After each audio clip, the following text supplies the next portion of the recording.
Hi. um, what can I say? I'm just really bad at technology. What up, Pakistan? How's it going over there?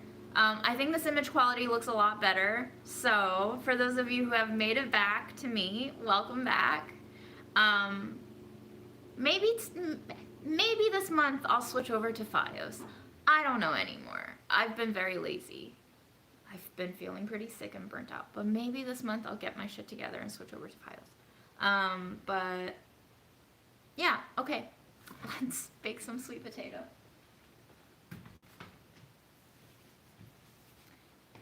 Bake. Start.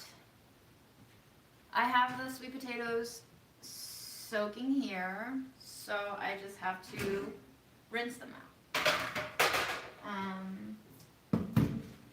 Man, I really wish that T-Mobile internet worked better because I really don't want to be a Verizon customer. Not that it makes that big of a difference, but they are bigger, I feel like.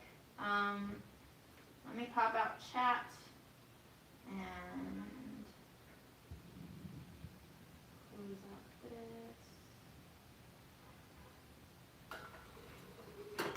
this. Don't get my shit together? Okay. I like that permission. Thank you so much. I do appreciate it though. Cause like, yeah, maybe we do prioritize getting our shit together a little bit too much to our detriment, you know? Maybe we should all just not have our shit together and see where the world ends up. Maybe we'll find out that it's fine.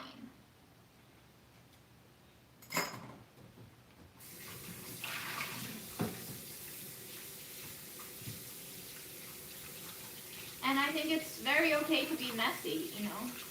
Have we seen overgrown fields in nature? That's just what nature is sometimes. It's all a matter of whether or not we think there's beauty in it. What perspective we're coming from and what we value.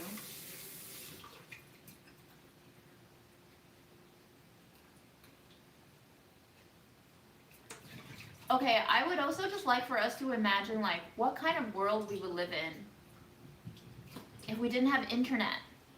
Can you imagine that?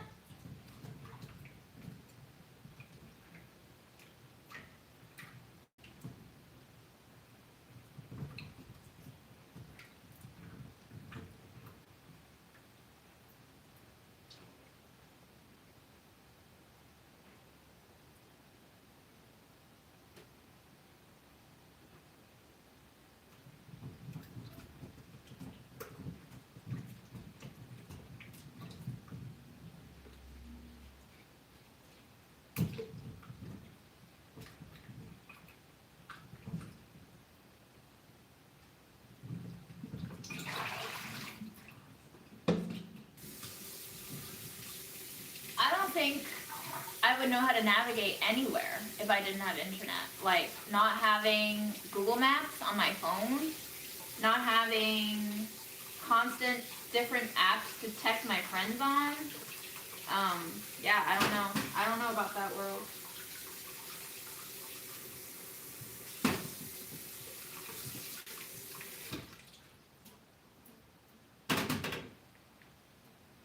Okay. Here are the patatas. We're gonna do our stabby stabs on them.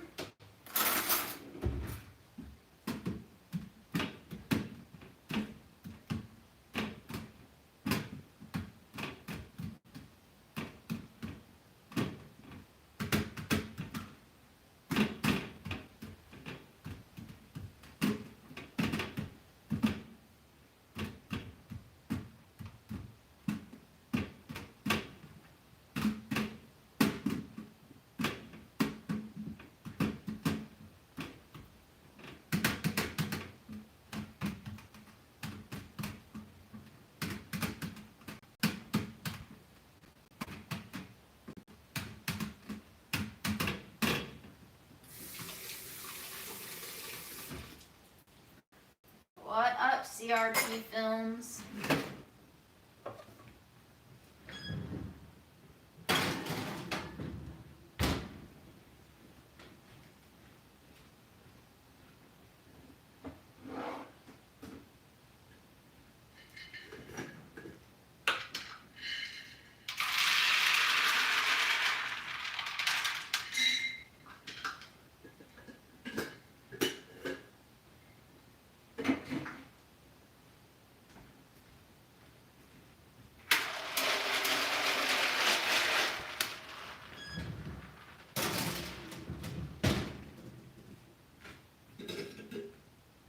You missed the dial-up sound? You psycho.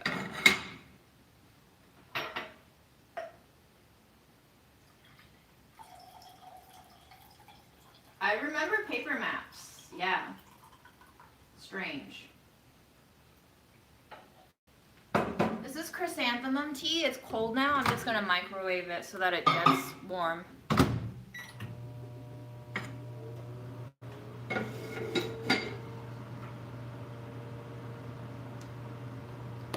Let's see. We can eat a lot of things. We can eat cornbread. We can eat our black-eyed peas.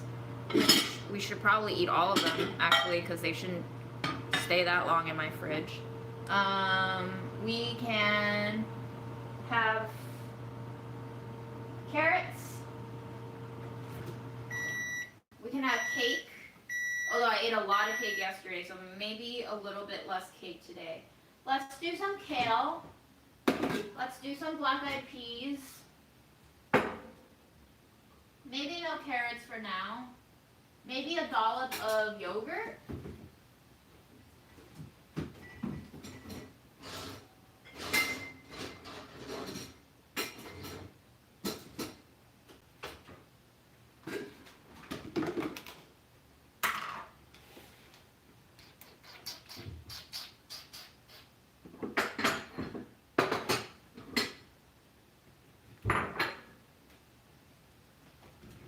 Somebody was asking about my purple fork on the Lidl video. I still have it, guys. I just haven't used it recently.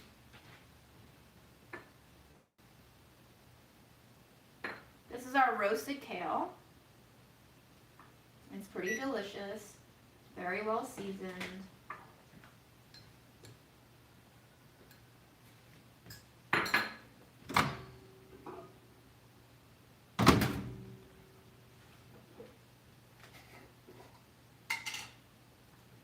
I used boiling water kettles, but me and Aaron, we kind of like trashed 2 of them because we kept forgetting they were on the stove, or we got the whistling kind, but then they would be like very, very like sputtery, and sometimes the water would fill too much and we wouldn't hear the whistle, and then we ended up melting them. And at some point we were just like, we're both gonna die if we keep boiling like this and forgetting them, so let's not. But you know, I still use my Chinese medicine pot for boiling tea sometimes. So I might still die. That's actually no joke how my granddad died on my dad's side. He was already in his like 80s though, so it wasn't like too tragic, I suppose. And as far as dying goes, it was quite a nice way to go, if we have to be, you know, blunt about it. He was basically boiling some Chinese medication on the stove, a gas stove. He already had like several sinus conditions that weakened his sense of smell. He fell asleep on his sofa while the medicine was boiling. It boiled over, put out the fire, and he basically died from monoxide poisoning. Because he couldn't smell the gas and he fell asleep, and that's how he died.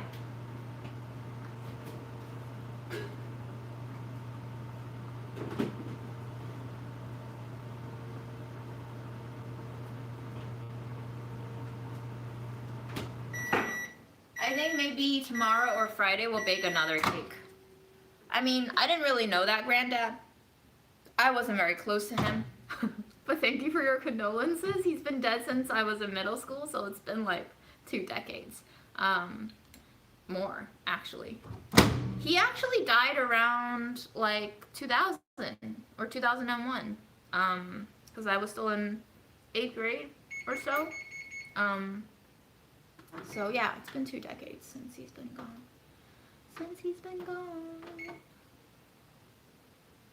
And this is how funny death is, you know? Like, I don't really feel grief for that granddad because I didn't really know him. But I can feel so much grief from my mom because she was kind of just like my world, especially as an immigrant kid with not a lot of friends going to the places where I was implanted into. Mom was like a one constant in my life, and to not have her anymore, was really hard because dad wasn't even the constant that mom was, because dad was missing in my life for 3 years when between the ages of 4 and 7 for me. So um, yeah, a pillar, a pillar. So this is very hot, but also very delicious. And I think what I'm going to do is let it cool a little bit so that I don't kill my mouth and obliterate it.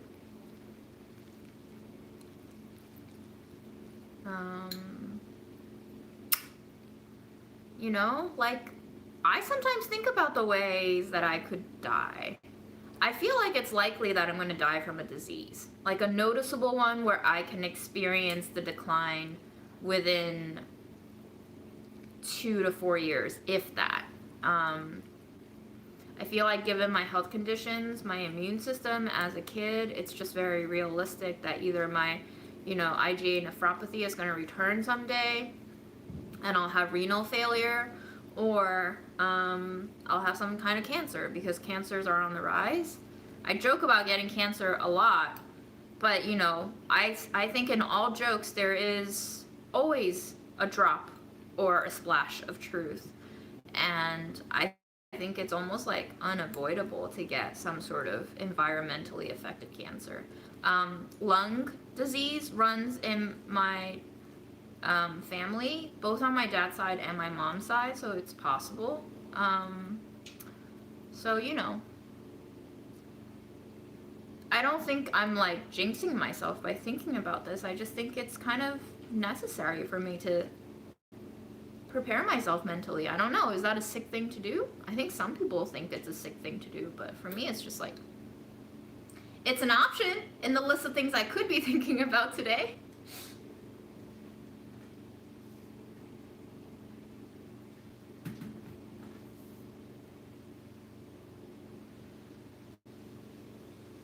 I have never heard of a red funeral. That's fascinating. Wow. That's so cool. Thank you for letting me know. A red funeral. I want a pink funeral. I don't want a funeral. I just want like some friends to come together and share cake. That's the kind of gathering that I wish I could have had for mom with her coworkers. Had grandma not fallen sick on mom's birthday of all days. But yeah, I just want a few friends to like gather themselves, bring different cakes, have a picnic, and like, I don't know, Instagram that shit. don't like pay money for anything that you can't enjoy viscerally yourself. Like, that shit is overrated.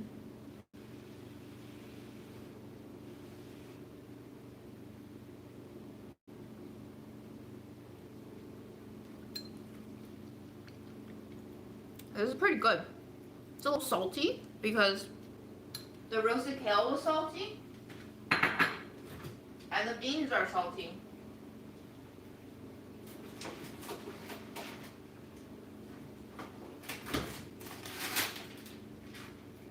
But I have baby celery that we can use as spoons.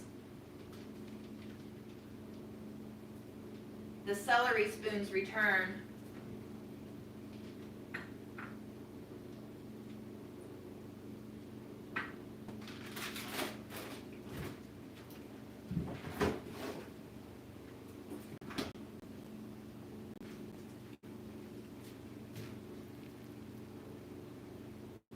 Cheers.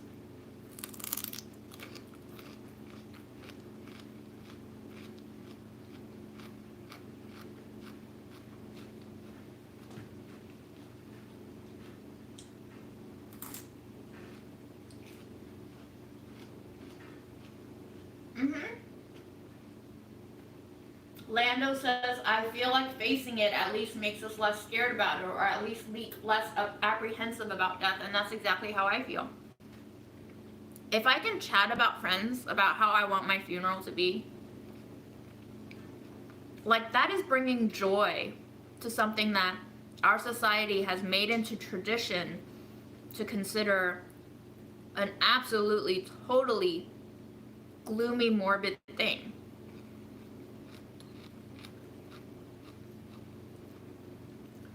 I think about, funerals that I've watched videos of, because I don't actually know if I've attended a funeral in person before.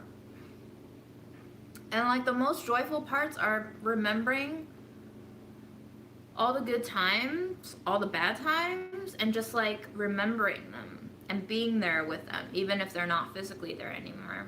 And also like digesting over food, the grief.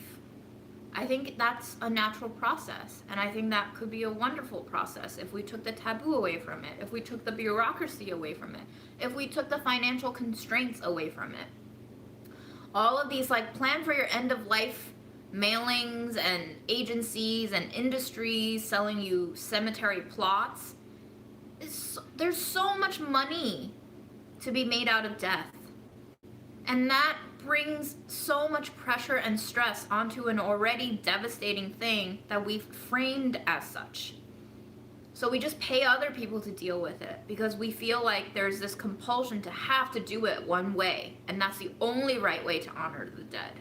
And yeah, it might come out of cultural traditions, but you can't say that capitalism hasn't played a part in creating all of those things as staple procedures, I don't even know where Riyadh is. Where is that? I'm probably saying it so incorrectly.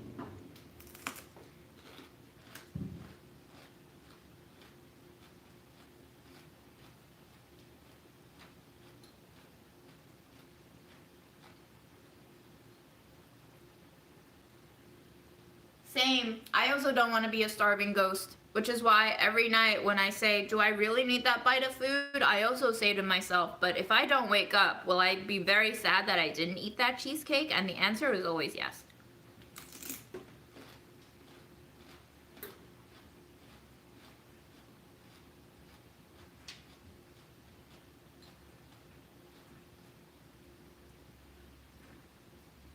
Okay. A dramatic Victorian funeral. I'm into it.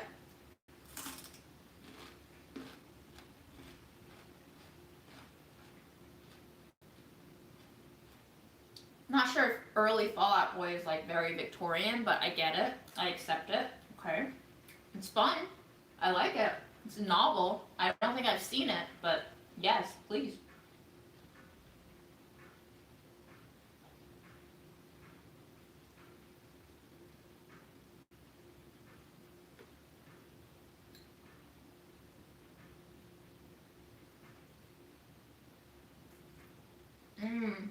Saudi Arabia. Thank you.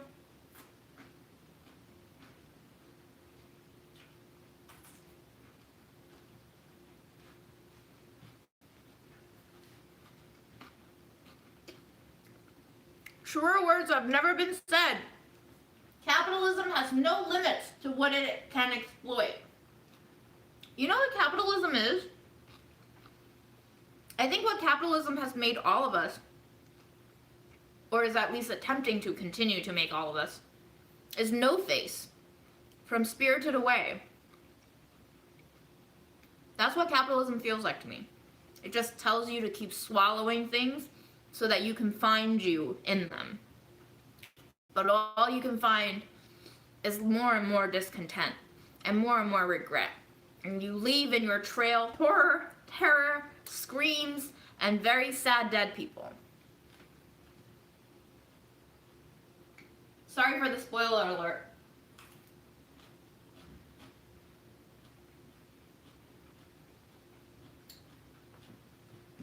Okay, funeral song for a young dead person. WAP. That's definitely very unexpected. And you know what? Yes. I would love to be invited there. And you know what happens? Another spoiler alert to Spirited Away. He ends up throwing all that shit out. Like, he ends up regurgitating all of it because he doesn't want it anymore. Just think about it.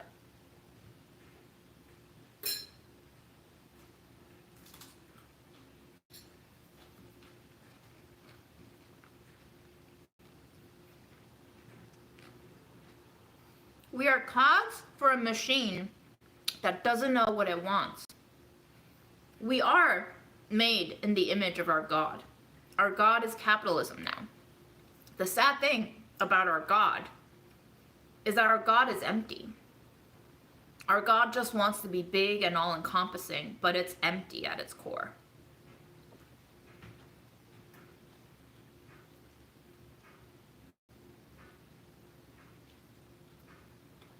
What up, you Kyle?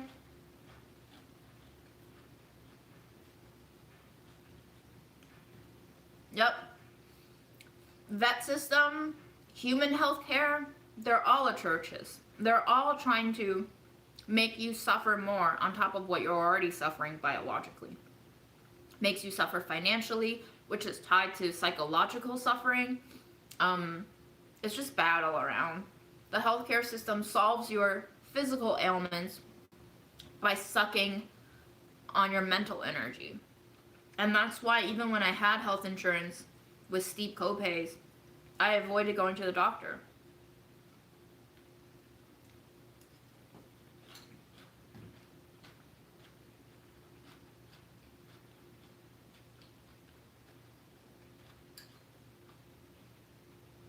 If we can commodify life and we can commodify death, then we are all already commodities.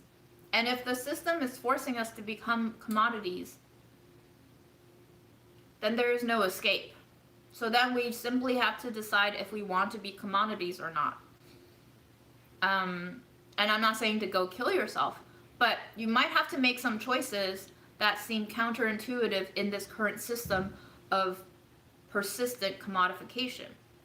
Stuff like decisions that might lead you to lose wealth, to not be able to stack wealth. Maybe that is the only escape from becoming commodity. If you play into the system like I have, like I continue to do to a large degree, I am a commodity, right? Even being on these lives, even appearing on video that I choose to make myself, I become a commodity of sorts, not only for the system on this platform of YouTube and social media, call back to season 1, episode 2 of Black Mirror, but also to certain viewers who feel entitled to telling me who I am, who I should be, who I shouldn't be, to criticizing the way that I present things. And not in like an educational, enlightening way, but in like a blaming you're wrong way, which is fascinating.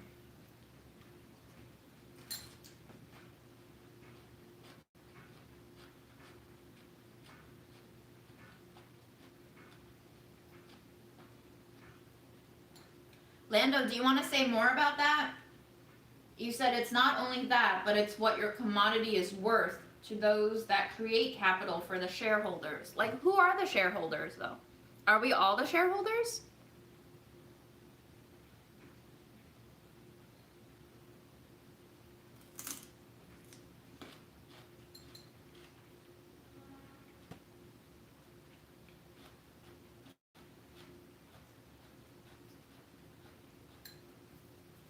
I believe the 8 hours of holistic education thing, for sure.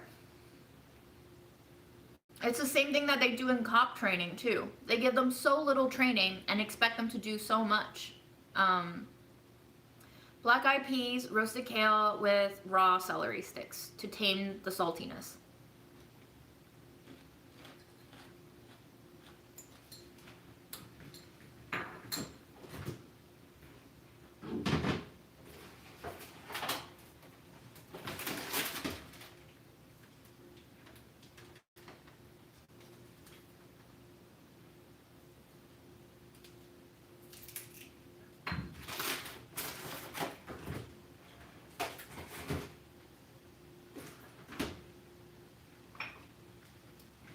And do you remember the citrus zest that I made on New Year's Eve? I still have it. They're dehydrated and they're beautiful.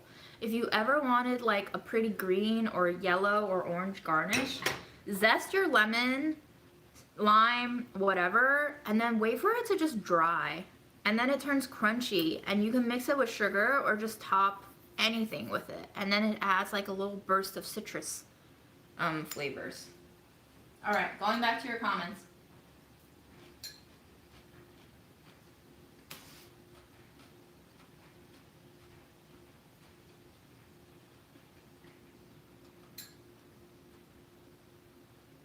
Interesting.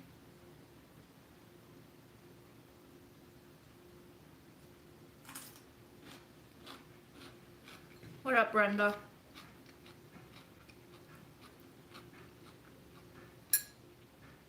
Well, I feel mired in it, but I also feel like as long as we are acknowledging that we're mired in it, that means that we are practicing a sort of detachment.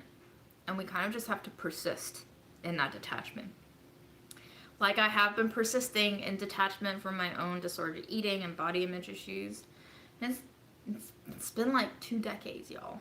So, change takes time, even when it affects just you. So change is going to take time on the greater scale. And we just have to practice so much more patience than we're used to in this fast-moving world. We're used to having instant gratification, but some things take time to grow, like trees. What up, Amsterdam?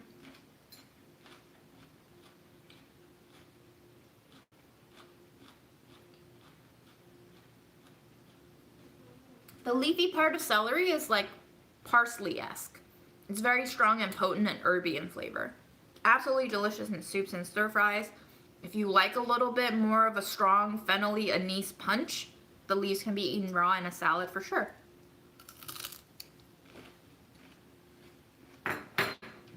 I smell my peanuts.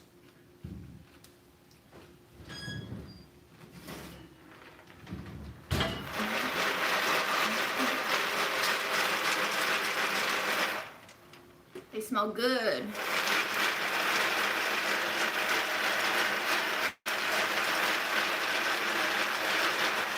I'm gonna pull them, because last time I think they went a little too hard. So, cool. Is there anything else I can roast while the oven is on? You know me, always be roasting. No, I don't think so. I don't really want to roast the celery.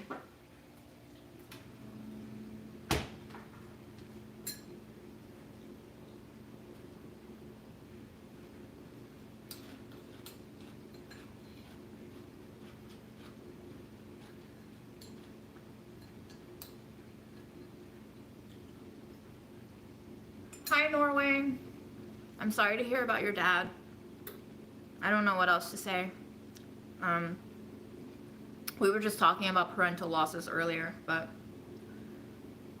yeah, I mean, all I can do is I hope you have family and friends and support systems in place, because that was like possibly the only thing that helped me when I lost my mom. It's just other people showing up. And I hope you continue to come to these lives and let us know that you're here, and we can share some virtual textual company with you.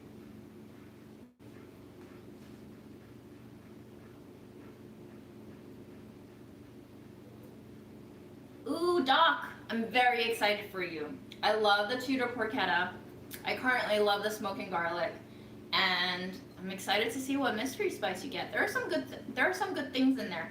The mystery spices are the ones that we have to like sell first. They're like older stock. Rest assured, just because they're slightly older stock, they are still well above the usual market average freshness, because sometimes we sell this year's harvest, which is very rare, which means when we move through it, you're probably getting like last year's harvest, as compared to McCormick's, where you don't even know when they were harvested or where they were harvested. So I hope you enjoy it, and I'm excited to hear which mystery spice you got. There's some really good ones in there, like my current poppy seeds are last year's stock. The anise seeds I think were in there. There's some Floyd Cardos masala mixes too, maybe. There's a couple of Euphrates mint, which I have been loving as that simple syrup that I use on cakes. But yeah, thanks for letting me know which ones you got. I'm always excited to hear what viewers bought from Grow Up and Barrel, because I'm just like, ooh, do I like it? I hope they like it.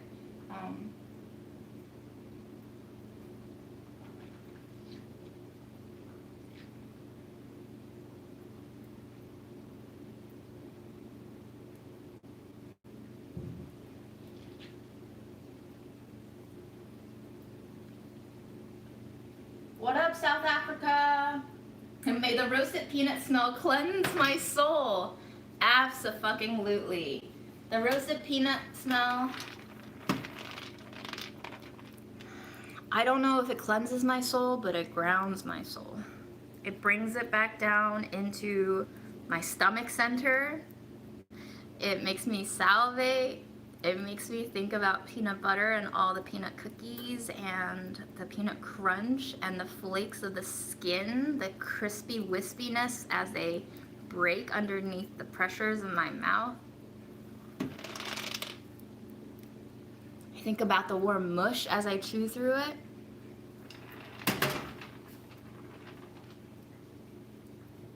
The anticipation of peanuts.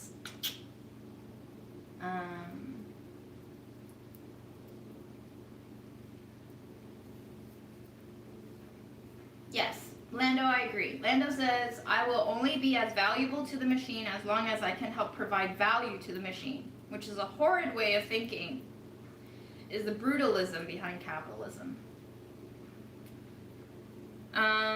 So I think that's why, you know, like, sayings like self-care is radical comes from, because not just self-care in terms of buying shit for yourself and bubble baths and taking time off from work to then only go back to work, but it's also like a way to kind of just break from the capitalistic traditions that we've all internalized as the right thing to do. It's something that I've been grasping for the last year of not being full-time employed, of always feeling this nagging, gnawing sensation of like, I'm not being productive enough today. Like, oh man, I just wasted today. Like, oh man, what am I doing with my life? All of that. And you know, the only thing that's really worrying me right now, if I'm totally honest with you, is that I have no health insurance. And I'm made to feel like that's a personal failure because, you know, like, yes, I technically can pay for it, but it really just feels like a losing game of paying for something that I won't use until I really need it, and then when I really need it, I'll end up paying even more on top of what I already been paying for when I don't need it.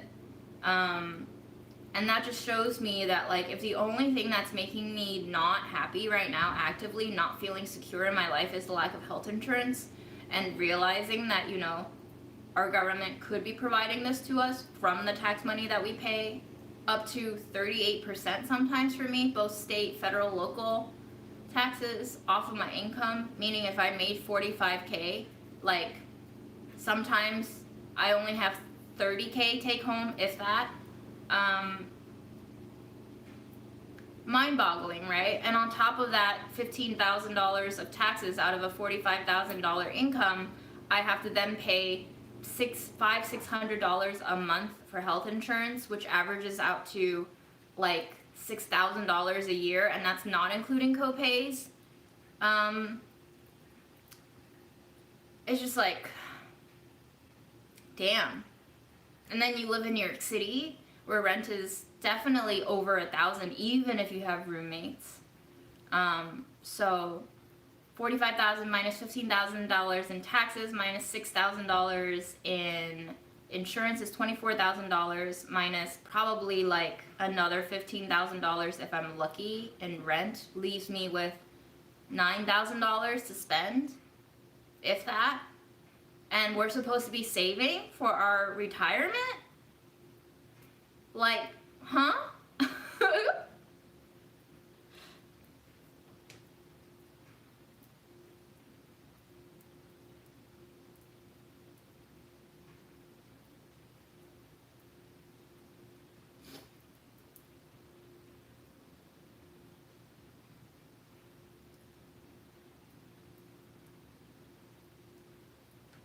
My favorite nut butter is peanut butter. Is not a nut, but that's my favorite nut butter. I also like making homemade almond butter. Hazelnut butter, delicious, obviously, but extremely fatty. Pistachio butter, if sweetened well and like ground to a silky consistency, is god level. That's like orgasmic level of nut butter. Extremely expensive, highly imported, very rare here. Thank you for loving my sweater. I thrifted it on the street from like a man who I don't trust at all. I don't know where he got it, but he asked for $12 And I gave him a 20 and he's like, I don't have change, I'll just take 10. And I was like, all right, bro. And it was much bigger, but you know, I washed it because I'm not going to dry clean a $10 sweater, so I shrunk. And I made sure that after it came out of the washer, that I stretched it by hand so that I wouldn't shrink to too small. And now it like fits me perfectly, you know? I would have preferred it to be slightly oversized because I think it would have been cuter, but not bad, not bad. Sunflower butter is also good, yes, for people who have peanut allergies. I need to have sugar in that sunflower butter though, for sure. Soy butter, I can get with it, but eh.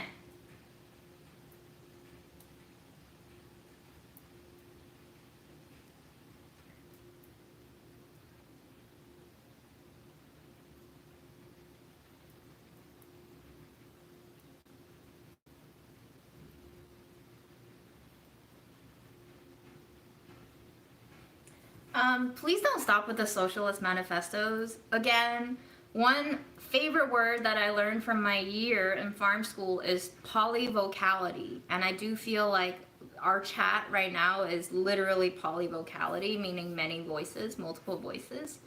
And I think this is why I was very open to not censoring any comments on my channel up until the genocide on Palestine began, because like, I wanted people to debate and find a sort of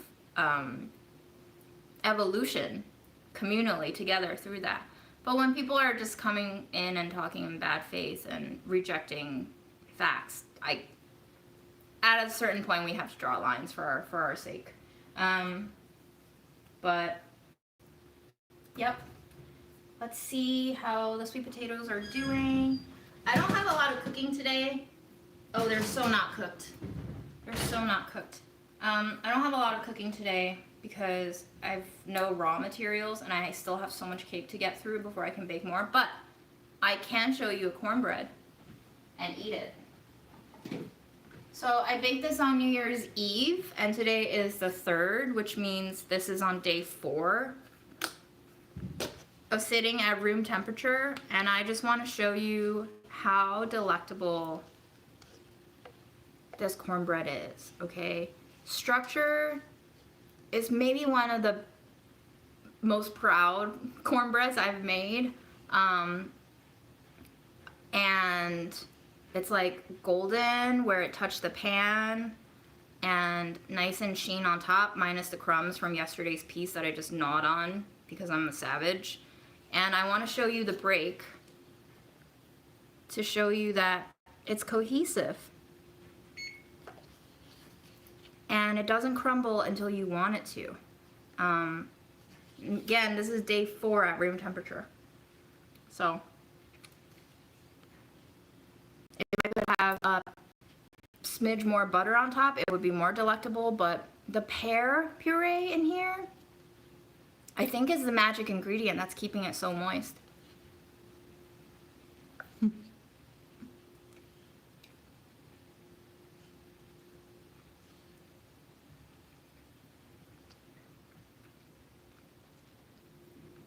All hail the cube. All hail the cube.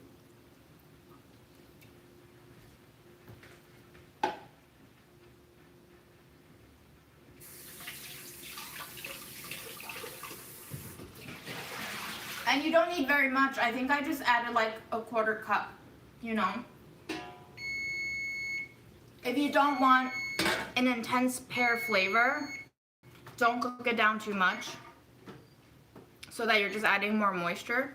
But if you want an intensely sweet floral pear flavor, cook it down into a pear butter like we did.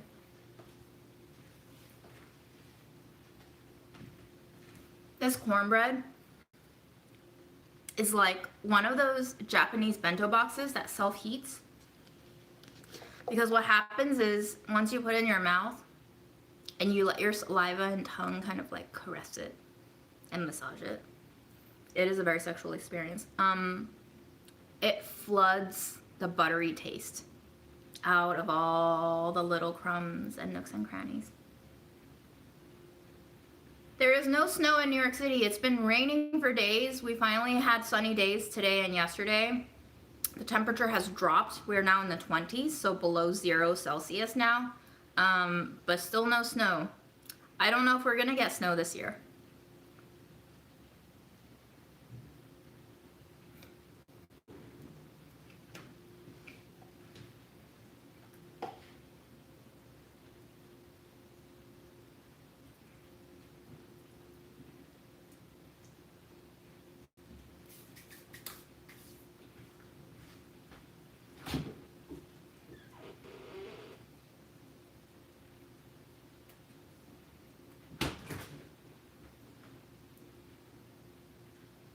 I have a cup of pear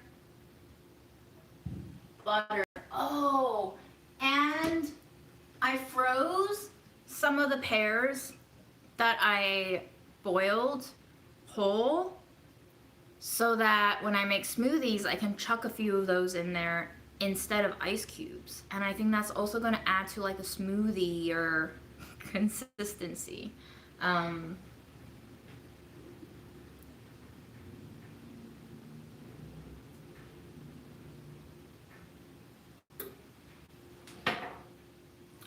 If you're looking for the live where I made this cornbread, it was on New Year's Eve.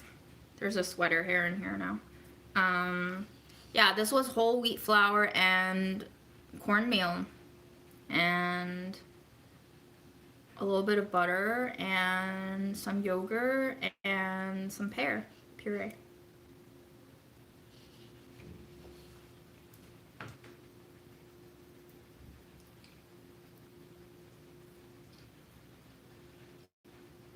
There was an earthquake.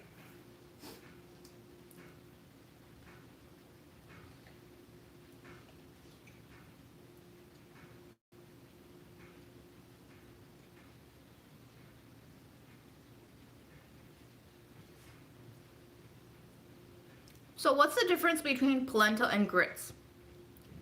Are grits coarser, polenta finer? Is the corn treated differently? Is it different varieties of corn?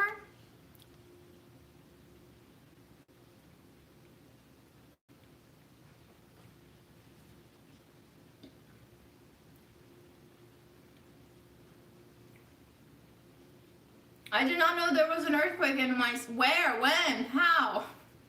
I didn't feel anything. Bye, Alexis. Rest well.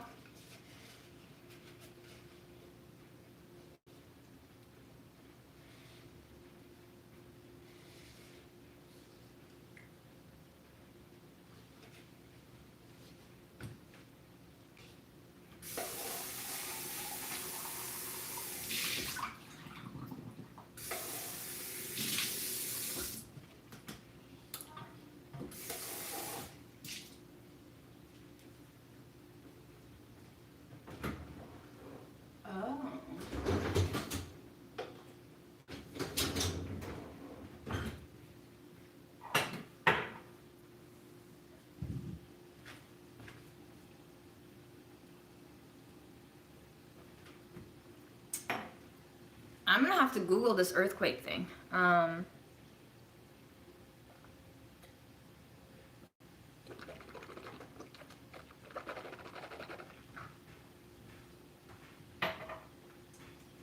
But I'm feeling pretty exhausted, and the sweet potatoes are just gonna be cooked sweet potatoes. So I might end the live now and go sit down and do some work. We are back to work this week, so I'll be probably writing some newsletters this week and trying to get back into the swing of things, although I have even less motivation to work this year, TBH. Peanuts are excellent.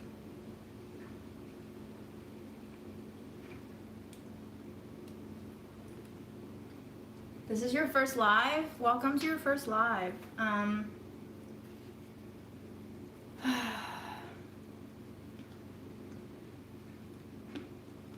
Oh, 1.7 earthquake. That's kind of just like a garbage truck dumping way too vigorously for 10 seconds.